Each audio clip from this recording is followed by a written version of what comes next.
Hello and welcome to the Beyond Biotech podcast number 118. I'm Jim Cornell and this is the weekly podcast from Labiotech. This week's podcast is sponsored by Cryoport Systems. Cryoport Systems, the global leader in comprehensive temperature-controlled supply chain solutions, is proud to introduce IntegriCell to preserve the future of medicine. IntegriCell cryopreservation services provide an integrated end-to-end solution to ensure the highest quality, consistency, and viability of manufacture-ready cryopreserved leukopaks for cell therapies.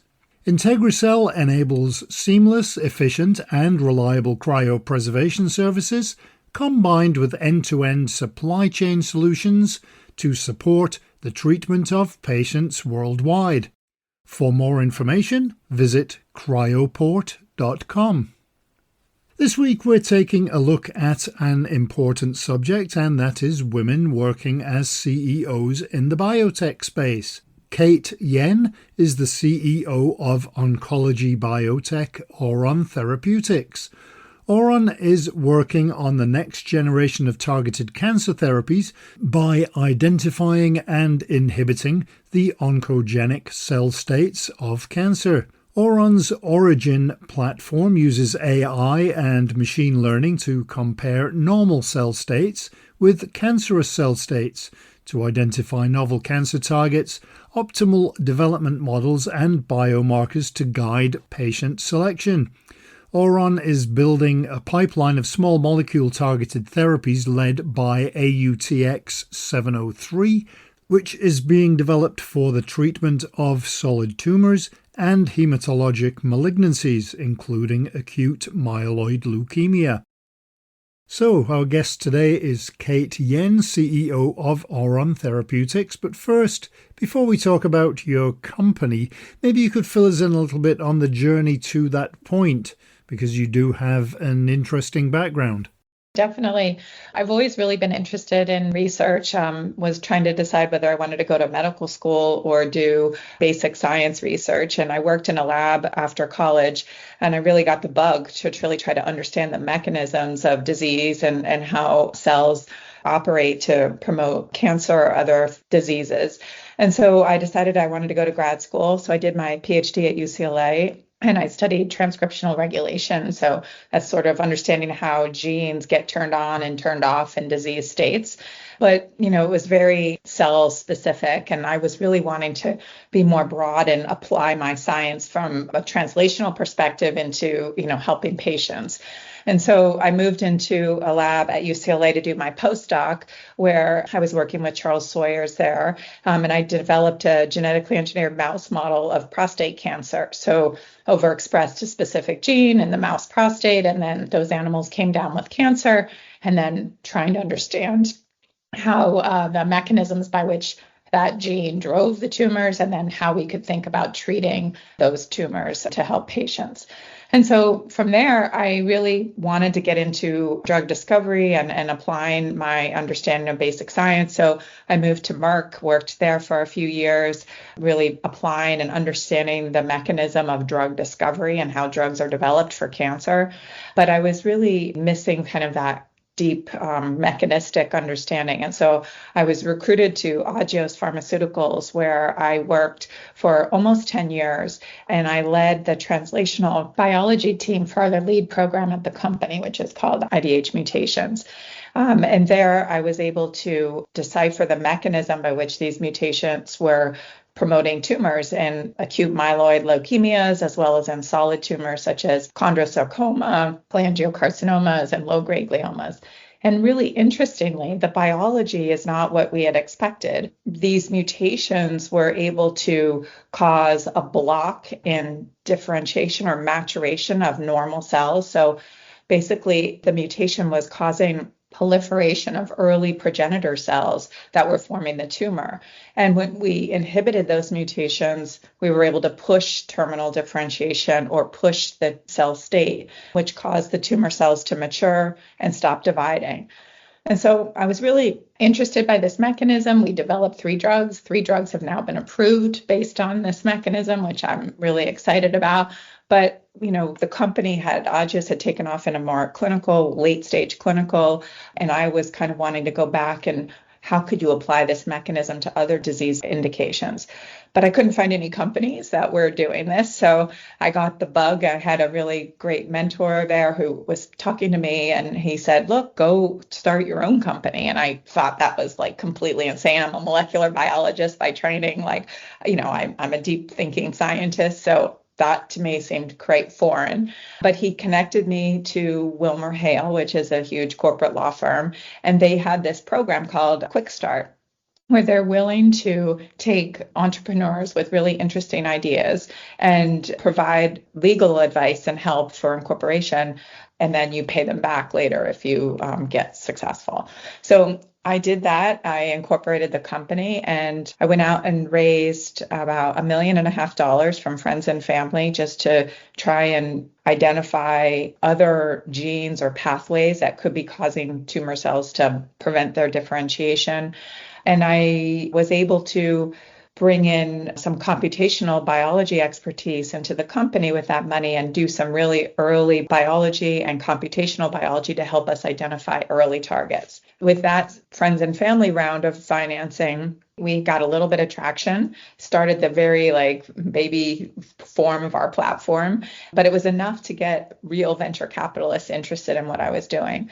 So with that, I went out and I raised a seed financing of around $9.5 million from professional venture capitalists, which then allowed us to really incorporate and build out our computational machine learning AI platform, which is really the heart of the company and allows us to identify the pathways that are driving this block and differentiation in tumor cells.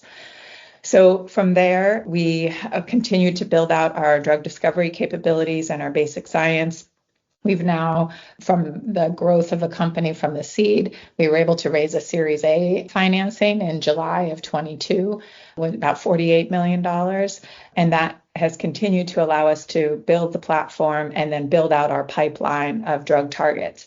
And now we're about to file an IND for our lead program in December of this year and go to the clinic and begin treating patients. And I'm really excited about that opportunity.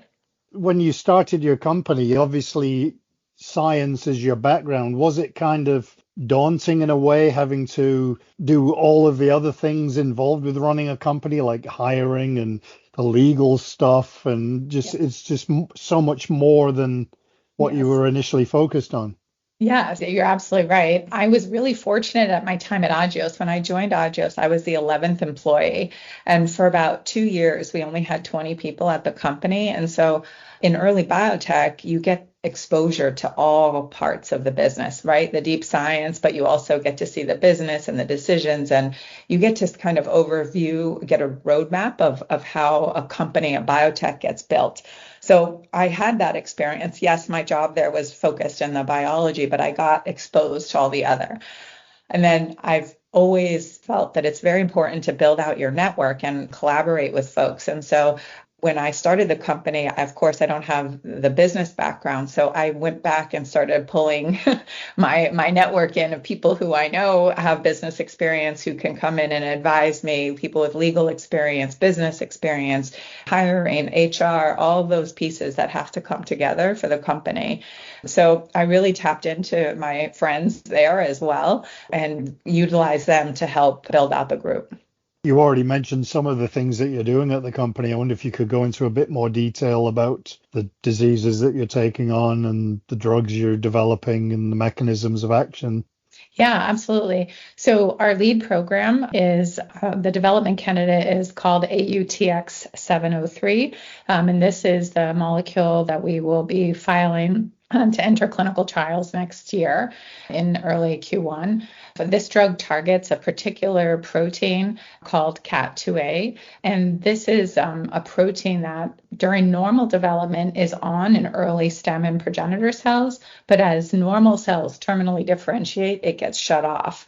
But cancer cells are smart. And what they've done is they've gone back and they figured out ways to hijack developmental biology pathways that promote this proliferation and plasticity that causes very aggressive cancers. And so the cancer cells upregulate this gene, CAT2A, to keep the cells in this dedifferentiated, more embryonic cell state. And so our computational platform that we've built, AURIGIN, we took in large multiomic big data sets and did computational comparisons between cancers of a particular cell type. In this case, we started with acute myeloid leukemia. We mapped them to our normal developmental biology atlas to understand where those tumor cells were blocked in the differentiation cascade. And CAT2A rose to the top as one of the genes that is regulating the differential gene expression between tumor cells, AML tumor cells, and normal hematopoietic cells that do not have a block in differentiation. So those were the first tumor types that we identified. And then we did some initial genetic knockdown of the target and then pharmacologic degradation of the target to show that when we change the expression or decrease the expression of CAT2A in the tumor cells, it causes those tumor cells to terminally differentiate and stop dividing. And so that mechanism is very analogous to the mechanism of the drugs that I developed when I was at Agios. At Agios, we were targeting IDH mutations, which cause a block in differentiation, and the drugs reduce that block and allow cells to terminally differentiate. That led to clinical benefit and approvals for patients. And now in a different set of AML patients with very specific features, treatment with CAT2A can also promote differentiation. CAT2A degraders can promote differentiation and lead to an inhibition of growth and clinical benefit in preclinical models. Now we're going to go and do the clinical test. Are there other things in the pipeline? Yep. So we have a second program. The first one, CAT2A, is public. We've disclosed that. Our second program is also targeting solid tumors. We have biological validation in solid epithelial cancers as well as neuroendocrine cancers. And we've been pushing our chemistry, drug discovery efforts, and we're about to enter lead optimization, which allows you to really push towards a development candidate to take into the clinic. I should mention that our CAT2A program not only works in acute myeloid leukemias, but from our platform, we've also identified that small cell lung cancers as well as neuroendocrine prostate cancer, solid tumors, are also susceptible to CAT2A degradation. So our phase 1 clinical trials for the CAT2A program will be done in AML, small cell lung cancer, and in neuroendocrine prostate cancer. When do you think that you'll have data from those? We plan to file the IND in December of this year, get clearance in January timeframe, and then have first patient in by the end of the first quarter of next year. And then it would probably be about a year and a half before we get clinical readout from our phase 1 trials. We'll know from the data that's generated in the trials, phase 1 trials, whether or not we have clinical proof of concept for this mechanism and this target. And then if that's the case, that will then trigger further downstream development for approval in these disease indications. You mentioned all the support that you had getting to this point. Were there a lot of other female biotech CEOs at the time that you were setting up, and were there any specific challenges to being female and leading a company? Yeah, for sure. I mean, when I first started the company, I wasn't even thinking about being female or male. I just was going to drive the company. But actually, as I've grown into the role and as I've, continued to build out my network, now from a more business and C-suite perspective, I have really been fortunate enough to meet a lot of other women CEOs. And we have actually a very strong network of group that's called the CEO Sisterhood. I don't know if you've ever heard of it, but it's about 60 female CEOs across the US and Europe that get together and have this inside network where we can actually ping each other for advice, ask for help. We can, think through some more early CEOs, first-time CEOs get exposure to CEOs that have done it 2 or 3 times so they can help, mentor some of the more junior folks like myself. And honestly, that group has been phenomenal to me as well as everybody else. And we have a yearly retreat and then a Slack channel that we all communicate with each other in. And the mission really is to be a network of advisors and then pay it forward to people as you learn. Does that extend below the CEO level to other positions?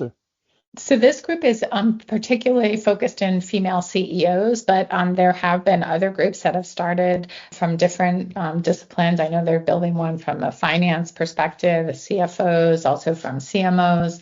But I do think that part of this goal is not only just the mechanics of running a company, it's about how do you learn and leadership styles and how do you apply that leadership and how do you apply it throughout your organization as well. So the things that I take away from this, I apply to my team here, right? And I try that out. So I do think that there's other smaller networks for women that maybe not be the CEO suite, but for sure, I think that this one is quite special. Obviously, you can draw upon others for their positive experiences and their help. Have you been able to assist in other areas too? Yeah, absolutely. So I think from my perspective, things that I'm happening or dealing with in my company at my particular stage, I have friends. We have within that big group, we have small little 4 or 5 women groups that get together and really get into the weeds with each other about, what I'm seeing, how I can apply it, how I've dealt with a certain scenario. I give that information to people as they need it. And then obviously, take back from them experiences. They may be at a farther stage in their company development, and that's not a place I've been yet. So really gathering their expertise and using it. But the whole premise is really to take your knowledge and pay it forward. And I think that's one of the beauties of women and how we work together is that, women come together as a community and think about how we can work as a team to make the whole better. Have there been any challenges specifically gender related?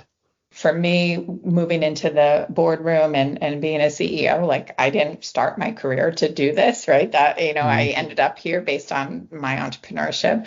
But I do think that the times are changing as to how boardrooms interact and how people run companies and the style with which they do it. And I think, women sometimes have a more or just a different approach to leadership. And that can sometimes be a challenge when you have people that are more used to the old school. But I do think people are open and thinking about, as long as you're able to deliver and are transparent and moving forward with the company, people are willing to let you lead in your style. Is there more diversity, I guess, in the boardroom and the workplace since you started running a company?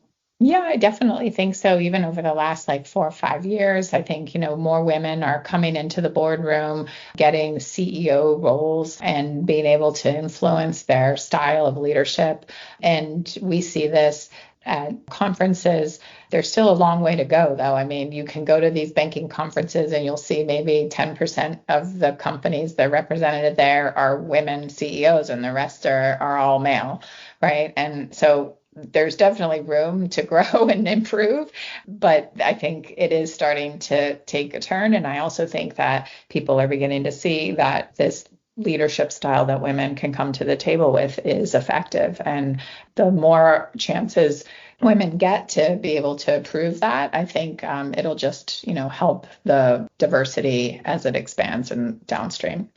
When I've been to cover various events and conferences, it was, I would say, predominantly older white males. Yeah. Yeah. And it seems to have changed a little, but not much. I wonder, is there anything that maybe is holding that evolution back? I think it is. We are trying to break in, and I think it's starting. I think the downturn in the markets has not helped anything, especially in biotech, because it's made it very challenging to grow anything in biotech at the moment. But I do think you're right. There are still some investors that are, when they think about it, they want to have an older white male sitting next to you in the boardroom. They feel more comfortable with that.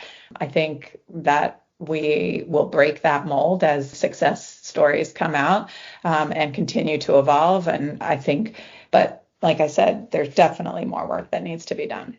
It seems strange as well in terms of getting the message across. I went to an event in Sweden where it was probably 20 to 30% women. And of course, this isn't all at the CEO level, but there was a session on women in biotech. And I Mhm. thought this was a really good opportunity for people to learn about this. And when I went into that session, it was probably 95% female. So it Mhm. was almost as if it was preaching to the converted, I guess. Yes, And and yes, and so I would have hoped that more men would have been in there to learn yes. more about women in the workplace. Yeah, no, I Uh, agree. I think that's one of the biggest challenges, right? And there's a lot of exciting biotech out there right now. And like I said, in the backdrop of these hard markets at the moment, every company is kind of hunkering down, trying to make ends meet and make it winter through this storm.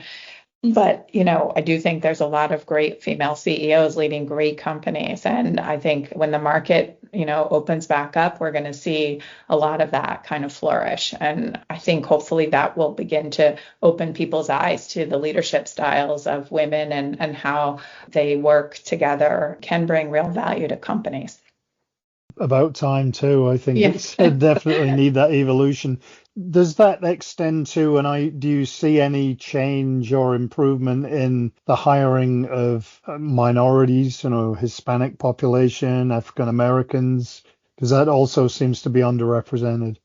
Yeah, I think that is absolutely true. That is very underrepresented. And I think that is probably the next area that needs to get tackled. And I think it probably starts much earlier in sort of access to, STEM education and schools that, teach science and get kids from an early age really excited about this type of work, right? And exposed to these types of work. And hopefully, I think, the schools, they're starting to do that. I have three boys. My youngest is a senior in high school at the moment, and I see what they're learning in school now, and it's really exciting. And I think they're getting exposed to a lot more of these opportunities. And I think hopefully that helps to bring in more diversity. And I think that just having more people like yourself in positions that you're in, it Mhm. gives opportunities and gives hope that maybe this is something that I could do if you were Yes. a young girl in science that maybe doesn't see that path ahead, but now has that option. Yeah, absolutely. I think, I started this company right before COVID hit. And, then I started out in my house. I was working in my kitchen and, we were home. I had three boys in high school and middle school, and they were watching me build this company. And it's really exciting to see them see me do this, right? And I think it's empowering to them. My son, he's now in college and he just took a biology test the other day and he told me he wore his Auron t-shirt to the test to give him good brain power. Made me feel proud. Obviously, geography seems to play a part as well. I mean, if you were in, I don't know, the Midwest or some places where biotech isn't really an option, is there a way to kind of reach out to women in science in those areas to try and get them into maybe some of the hubs? Yeah, absolutely. I think there is a real big push. Part of the way biotech has been able to work is there's a lot of outsourcing of work to different contract research organizations. So you don't have to build these big internal labs. The biotechs tend to be hubbed in Boston, San Francisco, Los Angeles areas. But you're right. There's a lot of talent in the Midwest that is not tapped into. And I think a lot of that comes again through education. And then there is a push now to begin to onshore a lot of these contract research organizations, which have been farmed out overseas, and to really bring a lot of this technology and development and companies back to the US, where we can then employ people to help us build out these companies. There's, always a hardship to do this in these really expensive areas that cost a ton of money for real estate. And so folks are talking about building more of these contract research organizations in the Midwest, next to big universities, so that you can pull from that talent pool and then provide opportunities there. And I think you're absolutely right. We'll begin to get a lot more diversity as you begin to get insight and populations from different areas of the US. It's easy if you're in Boston and you have a company in Boston or you work in Boston, but if you lived in, I don't know, Louisiana, Yeah. and you like it there, Yeah. and there's no opportunity there, it's difficult to expect or anticipate anybody to move from maybe even, a rural part of Yep. North Dakota where house Yep. prices are cheap, and all of a Exactly. sudden you're looking at 20 times the cost to Yep. move to Boston. So I Yep. guess it's a consideration. The other part of that, you're absolutely right. The other part of that is that, if there's anything that came out of COVID and us living that way, we've learned to work remotely, right? And we've learned that it can work. And so I have employees that don't live in Boston and they live remotely and they work for us and it works just fine, right? And so I think that opens up another avenue. So you don't have to physically relocate to these hubs. You can actually work from a remote place. I mean, if you need to be in a lab, that makes it a little bit harder, but there's lots of jobs within a biotech company that you don't need to be in a particular lab to do. How do you see the evolution, I guess, of biotech company diversity in terms of employees and CEOs? I mean, does it start by going to the elementary schools and starting there, or? Yeah, no, I think you're absolutely right. I think it starts from the early stages of education and really giving kids an opportunity to see data, I think, and how big data and how you can apply this type of data to, basic scientific questions and problems. And every kid now in America is addicted to their phones, just like every adult, right? So they see the power of what they can do. And those phones aren't created like magic. They have to come from technology and advancements in science. And so teaching kids about computers and math and biology and chemistry early on and getting them excited about being part of that exploration of new and advanced technology is really critical. That's really the beauty of Auron is that, we're taking this high technology, computer, computational AI, machine learning algorithms to help us process these huge data sets that are being generated out of patient samples or biological model systems. And one person can't crunch all those numbers. So you have to have this interplay between data science and physical science so that you can actually make advances. And I hope that that is something you're learning. They're learning it more at the college level, and they're learning how the biology and science and chemistry works. They do need to bring in this technology piece. And there's a lot of programming and computers that's starting early, but making that link will be critical. How important has AI been to your company? It's very important because, we have a whole data science team that really helps us process this information. Like I'm a biologist by training. I speak a biology language. We have computational data scientists who speak math and computation. And so the trick is how do we learn to speak each other's language so that we can make scientific advancements, right? Utilize their expertise to be able to come up with biological problems. And then they utilize our understanding of the biology so they could apply it to the models that they're building as well.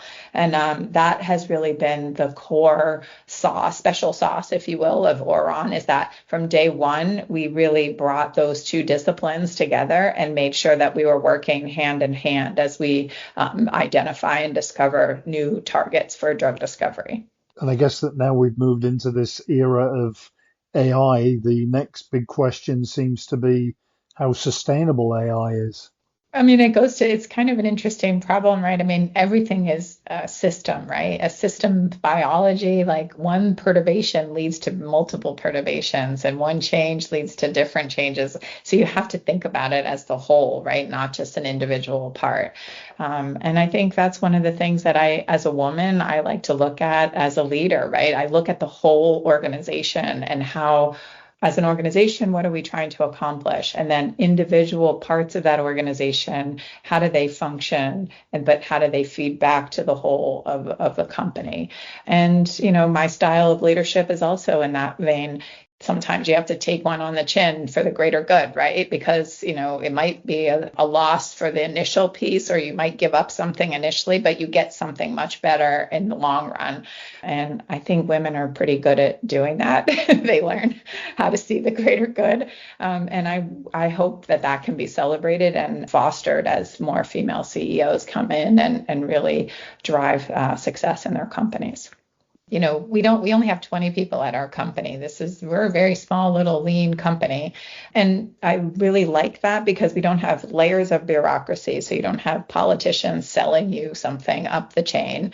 And you also have people around the table that everybody's very educated and very smart and can follow the logic of what you're doing. You may not be a domain expert, but those people actually ask the really critical questions to someone who is a domain expert, because that naive question to someone who's in their own myopic weeds can really make that person step back and see it from a different perspective. And that's where I think you get growth and you get advances that are aha moments that allow you to really take things to the next level. But I think that a part of that is having the leadership, the ability to foster and create and nurture that kind of environment where people don't feel stupid asking that question. Yep. Nope. That was the biggest learning for me. You're taught in science, you're very rigorous, everything's challenged, and you're getting up and people fire questions at you, and you have to be able to defend your point of view and your thoughts and your science and give all the data to support your ideas. And you're right, like a lot of people are afraid to say something because they don't want to look stupid in front of the group. But for me, the moment I learned to let go of that and be like, wait a minute, I'm not really sure I follow what you're saying, that was where I was able to take my thinking to the next level. And that's really what I try to foster here at Auron. And I think it's paid off. I mean, in very small amount of time with relatively little money. I mean, we've raised very small dollars compared to some of these big, huge companies. And we are already headed to the clinic and filing our first IND. So I'm really proud of this team and the work that they've done. How do you see the evolution of your company in the short and medium term?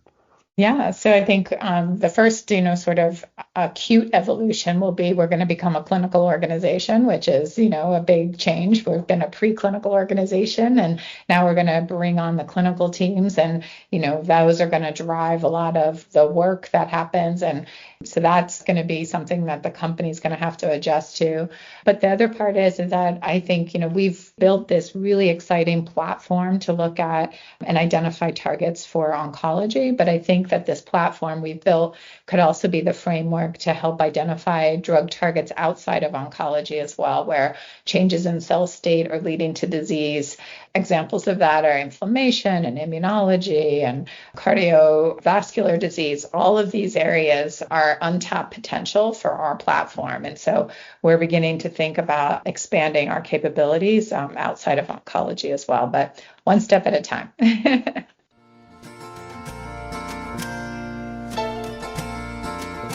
Some great information there from Kate, not only on Auron, but also on the many challenges and opportunities associated with running a biotech company. A quick reminder that this week's podcast was sponsored by Cryoport Systems. Cryoport Systems, the global leader in comprehensive temperature-controlled supply chain solutions, is proud to introduce IntegriCell to preserve the future of medicine. IntegriCell cryopreservation services provide an integrated end-to-end solution to ensure the highest quality, consistency and viability of manufacture-ready cryopreserved leukopaks for cell therapies.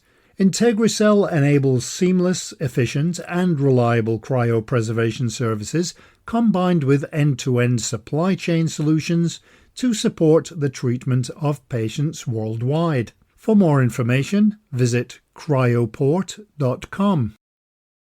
Okay, don't forget to check out the latest news and articles over at Labiotech.eu, and I hope wherever in the world you are, you have a great week ahead. Thanks for listening, and I hope you'll join us again next time for another Beyond Biotech.